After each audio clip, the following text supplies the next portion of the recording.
Welcome to Anand Parmar classes. दोस्तों, इसके पहले मैंने वैदिकोत्तर काल पढ़ाया था और वैदिकोत्तर काल के बाद अपन ने पढ़ाया था महाकाव्य काल। महाकाव्य काल खत्म होने के बाद ये सारी की सारी जो कथाएं या कहानी चल रही है, ये सारा का सारा मैटर चल रहा है दोस्तों वैदिकोत्तर काल में, मतलब पोस्ट ऋग्वेदिक पीरियड में। ठीक है, पूरी की पूरी बात चल रही है वैदिकोत्तर काल में। अभी वैदिकोत्तर काल अपना खत्म नहीं हुआ है। वैदिकोत्तर काल में ही महाकाव्य काल आया था, मतलब दो महाकाव्य की रचना हुई थी। मैंने आप लोगों को बताया था रामायण और महाभारत। ठीक है, इस वैदिकोत्तर काल में ही दोस्तों कुछ आक्रमण हुए थे और वो आक्रमण थे विदेशी आक्रमण। विदेशी आक्रमण मतलब बाहर से या भारत को छोड़कर जो दूसरे राज्य हैं, दूसरे देश है, उनके आक्रमण हुए थे। ठीक है, तो उस समय कुछ ईरानी आक्रमण हुए थे और दूसरे हुए थे यूनानी आक्रमण। ईरानी आक्रमण मतलब लोग यहां से ईरान से आए थे और यूनानी आक्रमण मतलब लोग यूनान से आए थे। ठीक है, चलिए आगे की बात करते हैं दोस्तों। तो अपने को दो ही आक्रमण पढ़ना है, एक ईरानी आक्रमण और एक यूनानी आक्रमण। ठीक, ये सारा का सारा अभी भी बोल रहा हूं मैं वैदिकोत्तर काल में ही चल रहा है, मतलब 600 बीसी के बाद की ये बात चल रही है। ठीक है, अब दोस्तों सबसे पहले ईरानी आक्रमण हुआ था भारत में, मतलब ईरान से लोग आए हुए थे। तो पहले जो भी आक्रमण हुआ करते थे वो यहां से हुए थे, उत्तर पश्चिम से। इधर से क्यों नहीं हुआ करते थे? क्योंकि इधर द ग्रेट हिमालय आ गया था। ठीक, इधर जो है ये समुद्र मतलब पानी आ गया था, तो यहां से आक्रमण करना बहुत मुश्किल था और यहां से बहुत आसान था, तो सारे आक्रमण यहीं से होते थे। यहां दोस्तों एक देश है और उसको बोलते हैं ईरान, और ईरानी आक्रमण हुआ था भारत में कब? 600 बीसी के बाद, मतलब 516 बीसी में, मतलब 516 ईसा पूर्व में ईरानी आक्रमण हुआ था। और ईरानी आक्रमण जो हुआ था उसमें कुछ शासक हुआ थे करते थे। पहला जो शासक था वो था साइरस सेकेंड। सबसे पहले ईरानी आक्रमण में एक शासक आया था साइरस सेकेंड। साइरस सेकेंड ने भारत पर आक्रमण किया, परंतु यह जो आक्रमण रहा ये असफल आक्रमण रहा था, मतलब ये सफल नहीं हो सका था। साइरस सेकेंड के बाद दोस्तों आया था डेरियस फर्स्ट और इसके बाद डेरियस सेकेंड। ठीक है, डेरियस फर्स्ट आया था और डेरियस सेकेंड आया था। इस डेरियस फर्स्ट ने भारत पर आक्रमण किया और यह सफल हुआ था, इसलिए इसको बोलते हैं कि भारत पर पहला विदेशी सफल आक्रमण किसने किया था? तो डेरियस फर्स्ट ने। यह क्वेश्चन एग्जाम में आ चुका है कि भारत पर पहला विदेशी सफल आक्रमण डेरियस फर्स्ट ने किया था। ठीक है, सबसे पहला साइरस सेकेंड ने किया था परंतु वो असफल था।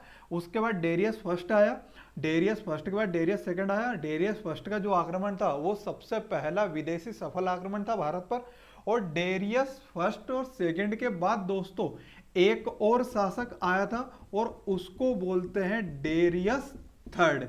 यहां से कहानी स्टार्ट हो जाएगी सिकंदर की। जब मैंने चैनल स्टार्ट किया था सबसे पहले आप लोगों को सिकंदर पढ़ाया था, उसी सिकंदर की बात करना है पड़ेगी अपने को यहाँ पे, क्योंकि सिकंदर यहाँ पे आ चुका है। सिकंदर का भारत आक्रमण हो जाएगा। अभी बात कब की चल रही थी? 516 बीसी में। 516 बीसी में सबसे पहला ईरानी आक्रमण हुआ। ईरानी आक्रमण में पहला शासक साइरस सेकेंड आया, इसने असफल आक्रमण किया, सफल नहीं हो पाया। उसके बाद डेरियस फर्स्ट आया, डेरियस फर्स्ट का भारत में पहला विदेशी सफल आक्रमण हुआ। उसके बाद एक शासक आया था डेरियस सेकेंड। इस डेरियस सेकेंड के आते आते दोस्तों ये बात करूं तो यूरोप महाद्वीप में एक देश है, उस देश का नाम है एथेंस और एथेंस की राजधानी है यूनान। ठीक है, यूनान से ही ओलंपिक खेल स्टार्ट हुए हैं। तो यूनान से दोस्तों एक यूनान में प्रांत था, उस प्रांत को मैं लिख देता हूं, देखिए बात करते हैं। एक यूनान में एक प्रांत था और उस प्रांत का नाम था दोस्तों मेसिडोनिया। ठीक है, और इस मेसिडोनिया का एक शासक था, उस मेसिडोनिया के शासक का नाम था फिलिप। ठीक है, उसके शासक का नाम क्या था? फिलिप। फिलिप का एक पुत्र था और फिलिप के पुत्र का नाम था सिकंदर। ठीक है, इसी को बोलते हैं अलेक्जेंडर थर्ड। ठीक है, तो यूनान में एक प्रांत था मेसिडोनिया, मेसिडोनिया का शासक था फिलिप, और फिलिप का पुत्र कौन था? सिकंदर। जो फिलिप जो है दोस्तों, ये 329 बीसी में इसकी डेथ हो गई थी, मतलब 320 ईसी में ये मर चुका था। उसके बाद सत्ता हाथ में आई किसके? सिकंदर के हाथ में। और सिकंदर ने एक चाह रखी थी कि मुझे विश्व जीतना है, मुझे विश्व विजेता बनना है, ठीक है। तो यहां से कहानी स्टार्ट होती है किसकी? सिकंदर की। तो 329 बीसी में सिकंदर शासक बना और उसने 326 बीसी में दोस्तों भारत पर आक्रमण करने के लिए तैयारी कर दी, ठीक है। तो अपने को पढ़ना है सिकंदर। और जब ये सिकंदर आया दोस्तों, तो इसी के समय ये ईरानी शासक यहाँ पे भारत में घुस चुके थे, मतलब आ चुके थे, इनका प्रवेश हो चुका था। और ईरानी शासक में एक शासक अभी बताया मैंने आप लोगों को, डेरियस थर्ड। इस डेरियस थर्ड की सिकंदर से लड़ाई हुई और डेरियस थर्ड की पराजय हुई और सिकंदर जो है जीत गया। तो यहां से ईरानी आक्रमण की कहानी खत्म होती है। या अब पढ़ना पड़ेगा अपने को यूनानी आक्रमण, ठीक है। यूनानी आक्रमण में अपने को पढ़ना है दोस्तों सिकंदर। सिकंदर के बारे में बता दिया मैंने, सिकंदर कहां से आया था? तो यूनान से आया था। यूनान में एक प्रांत है मेसिडोनिया, मेसिडोनिया का शासक फिलिप, और फिलिप का पुत्र कौन था? सिकंदर। सिकंदर की दोस्तों मैं बात करूं तो सिकंदर से कुछ पॉइंट निकल के आते हैं। तो सिकंदर के जो गुरु थे उनका नाम था अरस्तु। सिकंदर के गुरु कौन थे? अरस्तु। परीक्षा में प्रश्न पूछा जा चुका है। और अरस्तु के जो गुरु थे उनको बोलते हैं प्लेटो, ठीक है। सिकंदर के गुरु अरस्तु और अरस्तु के गुरु प्लेटो, ठीक। चलिए अब सिकंदर की बात करते हैं। पहले दोस्तों मैं आप लोगों को ईरानी आक्रमण की एक जो है पूरी की पूरी श्रृंखला बता देता हूं। ईरानी आक्रमण जब हुआ था सबसे पहले 516 बीसी में हुआ था। ईरानी आक्रमण का पहला शासक था साइरस फर्स्ट, साइरस सेकेंड, उसके बाद आया था साइरस सेकेंड। तो साइरस सेकेंड ने भारत पर आक्रमण किया था परंतु असफल आक्रमण था। उसके बाद आया था डेरियस फर्स्ट। डेरियस फर्स्ट का भारत में पहला विदेशी सफल आक्रमण था, ठीक है। अब दोस्तों ईरानी आक्रमण हुए तो दूसरे देश आएंगे, तो वो दूसरे देश की अपने देश की भाषा लेके आएंगे, अपने को नई भाषा सिखा के जाएंगे, ठीक है। भाषा से ले आएगी, सिक्के ले आएंगे साथ में, ठीक। तो ईरानी आक्रमण से जो है अपने भारत को क्या क्या चीज मिली, एक मैं आप लोगों को समरी में बता देता हूं। सबसे पहले तो एक नई लिपि का ज्ञान हुआ, और उस नई लिपि को क्या बोलते हैं? खरोष्ठी लिपि, ठीक है। नई लिपि का ज्ञान हुआ और उस लिपि को बोलते हैं खरोष्ठी लिपि, ठीक है। उसके बाद नई स्वर्ण मुद्राएं चली, ठीक है। वो थी दोस्तों 360 टैलेंट में, ठीक है। ये एक इकाई थी। जो ईरानी आक्रमण है ये भारत में हुआ और भारत को उनने बनाया था 20वां प्रांत, ठीक है।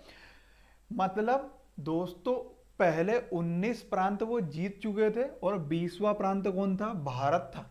भारत में आक्रमण किया ईरानी लोगों ने और उनको 360 टैलेंट मतलब स्वर्ण मुद्राओं की जो है प्राप्ति हुई। और इसका पता किससे चलता है? तो इतिहास के एक पिता है, उनका नाम है हेरोडोटस, ठीक है। उन्होंने बोला था कि इनको 360 स्वर्ण धूलि टैलेंट की प्राप्ति हुआ करती थी, ठीक है। तो इस ईरानी आक्रमण से यही याद रखना है बस अपने को कि खरोष्ठी लिपि कहां से आई है? तो ईरान से आई है, ठीक है। इसका काम अपने को बाद में अशोक में पड़ेगा। चलिए अब मैं सिकंदर की बात करता हूं दोस्तों। तो ईरानी आक्रमण मैंने आप लोगों को पढ़ा दिया। अब यूनानी आक्रमण करते हैं। यूनानी आक्रमण में कौन आया था? सिकंदर, ठीक। सिकंदर ने 326 बीसी में भारत पर विजय प्राप्त करने की बोली कि हमें भारत पर आक्रमण करना चाहिए, ठीक है। कब? 326 बीसी या 326 ईसा पूर्व, ठीक।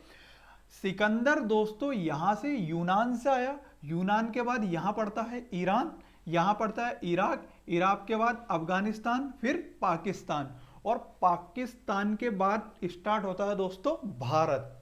और यहां पे इस पाकिस्तान में एक जगह थी, उस जगह का नाम था तक्षशिला, ठीक है। और तक्षशिला का एक राजा था, उस राजा का नाम था क्या दोस्तों? आम्बी, ठीक है।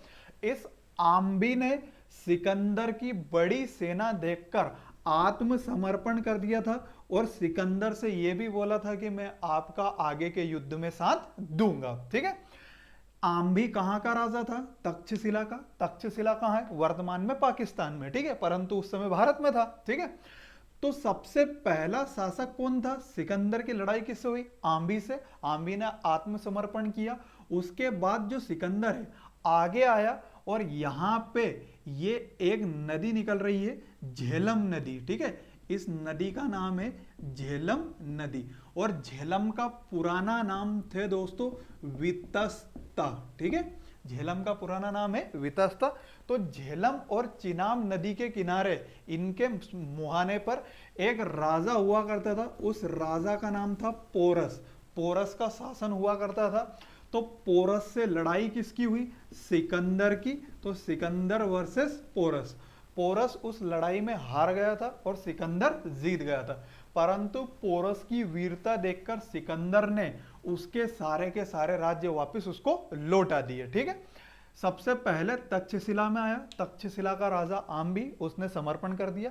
फिर आए पोरस, मतलब झेलम नदी के किनारे, और झेलम नदी के किनारे लड़ाई हुई पोरस और सिकंदर की, और वो इतनी घमासान लड़ाई थी कि आज भी उसको इतिहास में याद रखा जाता है। ठीक है। उस लड़ाई का नाम है दोस्तों झेलम का युद्ध। ठीक है, उसी को बोलते हैं ये ऐसे बोलते हैं दोस्तों वितस्ता का युद्ध, और उसी को बोलते हैं दोस्तों हाइड स्पीच का या हाइड स्पीसीज का युद्ध। ठीक है, हाइड स्पीच का युद्ध। ये सारे युद्ध एक ही हैं और ये हुए थे 326 बीसी में, मतलब 326 ईसा पूर्व में ये युद्ध हुए थे। झेलम का युद्ध, इसी को बोलते हैं वितस्ता का युद्ध, और इसे हाइड स्पीसीज का युद्ध बोलते हैं। कब हुआ था? 326 बीसी में। किन किन के बीच? तो पोरस और सिकंदर के बीच। हारा कौन था? पोरस, और जीता कौन था? सिकंदर। ठीक है। उसके बाद सिकंदर ने इसकी वीरता देखकर इसको पूरे राज्य लौटा दिए थे। ठीक है। चलिए आगे की बात करते हैं दोस्तों। सिकंदर जो है पोरस से जीतने के बाद आगे बढ़ गया। आगे बढ़ने के बाद यहां एक नदी आती है दोस्तों, उस नदी को बोलते हैं व्यास नदी। ठीक है। इस व्यास नदी के किनारे एक वंश था और उस वंश को बोलते हैं नंद वंश, और नंद वंश का एक राजा था, उस राजा को बोलते हैं घनानंद। ठीक है, माफ कीजिए धनानंद, उसे बोलते हैं धनानंद। ठीक है। तो नंद वंश का एक शासक था धनानंद। किस नदी के किनारे? व्यास नदी के किनारे। यहाँ पे आते आते जो है सिकंदर की सेना ने मना कर दिया था कि हम आगे युद्ध नहीं लड़ेंगे, हमें घर जाए, बहुत दिन हो गए, हमारे बीवी बच्चे हमारे घर पे इंतजार कर रहे हैं। ठीक है। तो सिकंदर जो है अकेला पड़ गया था। तो उसने बोला सिकंदर ने कि चलिए आप भी घर चलिए, मैं भी घर चलता हूं, अपन युद्ध को विराम देते हैं। ठीक है। तो इस व्यास नदी किनारे से वो वापस लौटने लग गए। कहां पे? यूनान पे। ठीक है। तो दक्षिण भारत में नहीं आए थे, वो उत्तर भारत में ही थे। और व्यास नदी के किनारे इस धनानंद से उसकी लड़ाई बिल्कुल नहीं हुई थी। इस धनानंद के समय एक व्यक्ति आया था चाणक्य, और चाणक्य ने धनानंद को समझाया था कि महाराज एक यूनान से शासक आया सिकंदर, वो बहुत बलशाली है, आप थोड़ा समझ जाइए। परंतु धनानंद जो था वो अय्यास आदमी था, उसने चाणक्य को धिक्कार के वहां से भगा दिया था। ठीक है। परंतु धनानंद और सिकंदर की जरा भी लड़ाई नहीं हुई। ठीक। यहां से दोस्तों इस व्यास नदी के किनारे से जो है सिकंदर की सेना ने मना कर दिया, तो सिकंदर की सेना व्यास नदी के किनारे से वापस लौटने लग गई। सिकंदर की सेना में कुछ सेनापति थे। पहला था दोस्तों निर्याकस, दूसरा था सेल्यूकस निकेटर, तीसरा था आनी क्रीटस। ठीक है।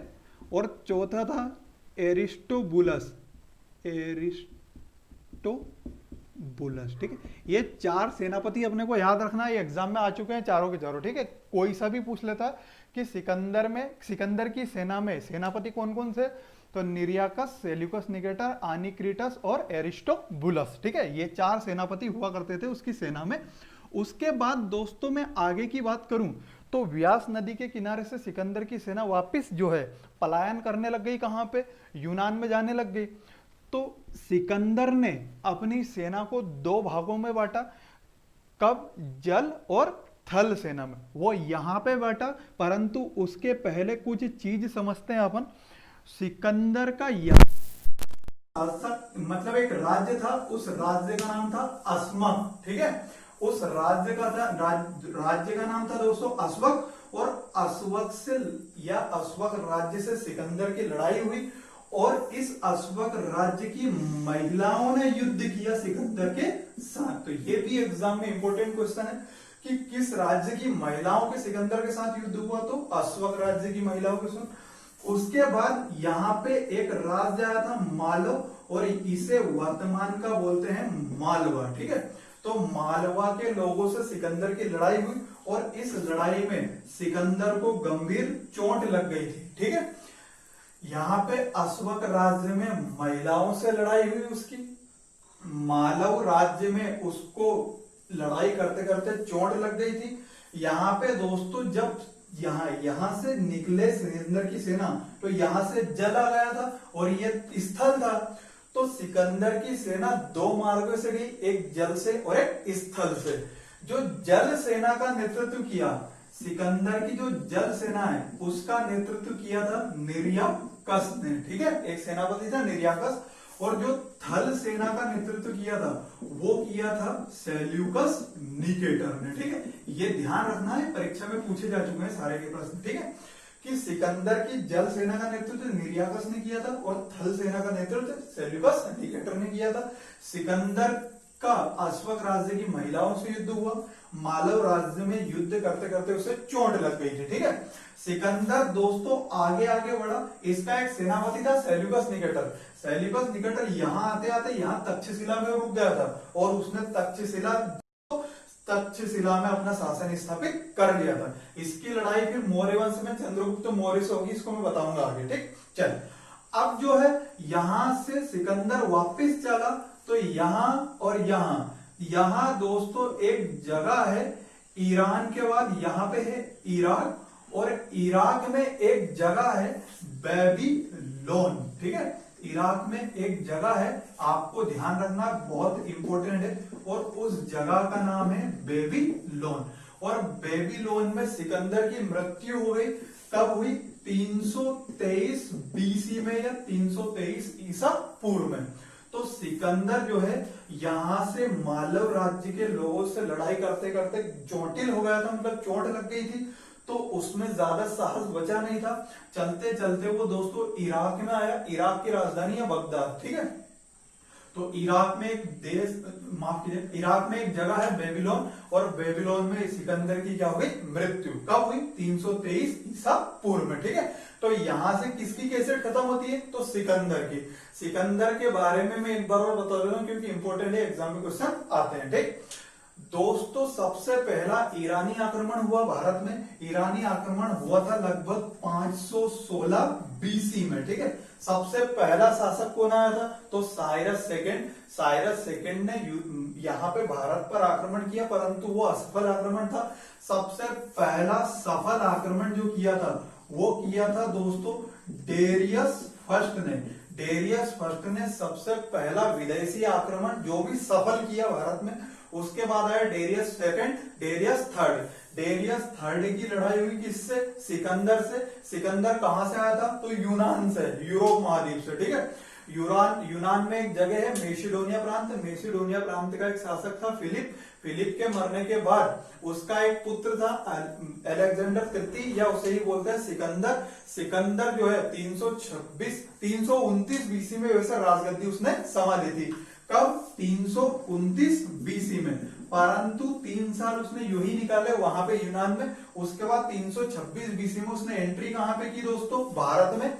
भारत में जब आया तो यहाँ पे तक्षशिला राज्य है। तक्षशिला में एक राजा था आम्बी। आम्बी ने आत्मसमर्पण कर दिया था। फिर यहाँ पे दोस्तों झेलम नदी के किनारे एक युद्ध हुआ था। झेलम का पुराना नाम है वितस्ता। झेलम का युद्ध, हाइडिस्पिस का युद्ध, और उसे बोलते हैं वितस्ता का युद्ध, ठीक है। और वितस्ता का युद्ध में दोस्तों किस किस के बीच में लड़ाई हुई थी? तो एक तो सिकंदर और एक कौन था?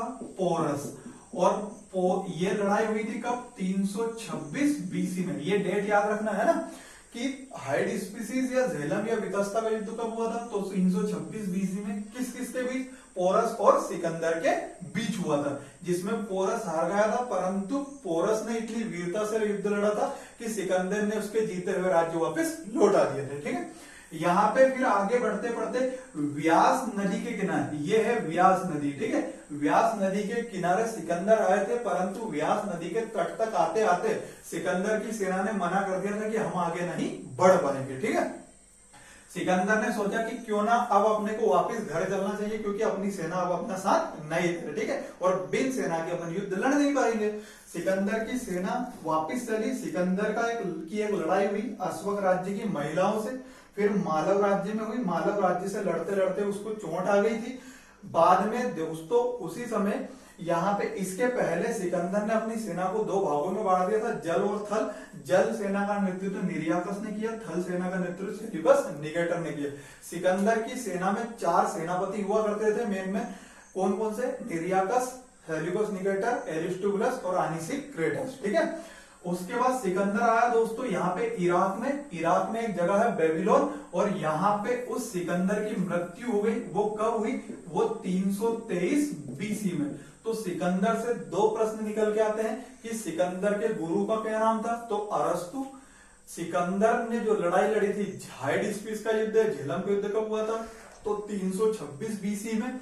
और सिकंदर की मृत्यु को हुई तो 323 बीसी में, और जगह कहां है? तो बेबीलोन, और बेबीलोन कहां है? इराक में।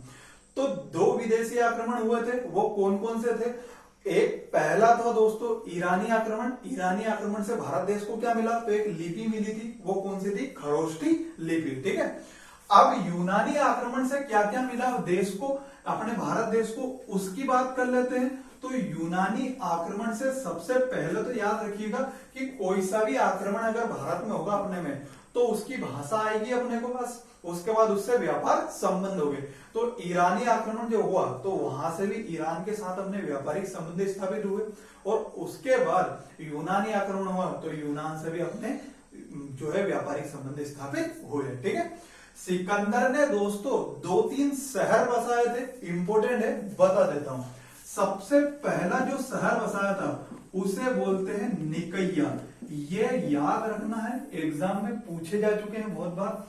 दूसरा है दोस्तों बऊ-केफला, दूसरा है बऊ-केफला, और तीसरा है सिकंदरिया। ठीक है, ये तीसरा क्या है? सिकंदरिया। ठीक, पहला है निकैया, दूसरा है बऊ-केफला, और तीसरा है सिकंदरिया। जो निकैया है, ये जो सिकंदर ने नगर बसाया था, ये विजय के उपलक्ष्य में बसाया था, मतलब जहां उसकी जीत हुई उस समय उसने निकैया शहर बसाया था। सिकंदर को अपने घोड़े से बहुत प्यार था, तो उसने अपने घोड़े की याद में एक नगर बसाया था, या नगर की स्थापना की थी, या नगर स्थापित किया था, उसको बोलते हैं बऊ-केफला। और तीसरा उसने उसके मन से स्थापित किया था, उसके नाम पर ही सिकंदर ने, कौन सा? सिकंदरिया। ठीक है, तो 3 याद रखना है, ऑब्जेक्टिव में आते हैं। एक कोई सा दे देगा कि निम्न में से कौन सा शहर सिकंदर ने नहीं बसाया था, तो वो एक आप लोगों को और छाड़ना है, बाकी ये तीनों उसमें यहाँ पे अवेलेबल रहेंगे। पहला है निकैया, निकैया विजय के उपलक्ष्य में बसा है। दूसरा है बऊ-केफला, बऊ-केफला घोड़े की याद में, और तीसरा है सिकंदरिया। ठीक है, ये बिल्कुल दिमाग में बैठा लेना, बऊ-केफला, सिकंदरिया और निकैया। ठीक, ईरानी आक्रमण से ईरान के साथ व्यापार स्थापित हुए। लिपि कौन सी है दोस्तों? तो खरोष्ठी लिपि। ठीक है, यूनानी आक्रमण से यूनान के साथ व्यापार स्थापित हुआ, और लिपि कौन सी है? यूनानी लिपि। ठीक है, तो इसी समय इस वैदिकोत्तर काल के बाद, वैदिकोत्तर काल कब हुआ था? तो ये 600 बीसी के बाद आया था। ठीक है, इसी समय दोस्तों बहुत सारी घटनाएं घटित हुई थी, विदेशी आक्रमण भी हुए, उसके बाद सूत्र काल आया था, सूत्रों की रचना हुई थी। इसी समय बहुत सारे जो है मेन 2 है, कौन कौन से? एक बौद्ध धर्म और एक जैन धर्म, 2 धर्मों का उदय भी हो गया था इसमें। तो इसमें बहुत सारी चीजें अपने को देखने की मिली थी। राजनीतिक जीवन में मैं बात करूं तो महाजनपद का उदय हो गया था, ये मैंने आप लोगों को पढ़ा दिया था। अगर मैं दोस्तों बात करूं धार्मिक जीवन में, तो धार्मिक जीवन में दोस्तों महाकाव्य काल की रचना हो गई थी, रामायण और महाभारत। उसके बाद दोस्तों बात करते हैं तो ये पूरा का पूरा वैदिकोत्तर काल में चल रहा है। वैदिकोत्तर काल में दोस्तों 600 बीसी के बाद दो आक्रमण हुए थे, एक ईरानी आक्रमण और एक यूनानी आक्रमण।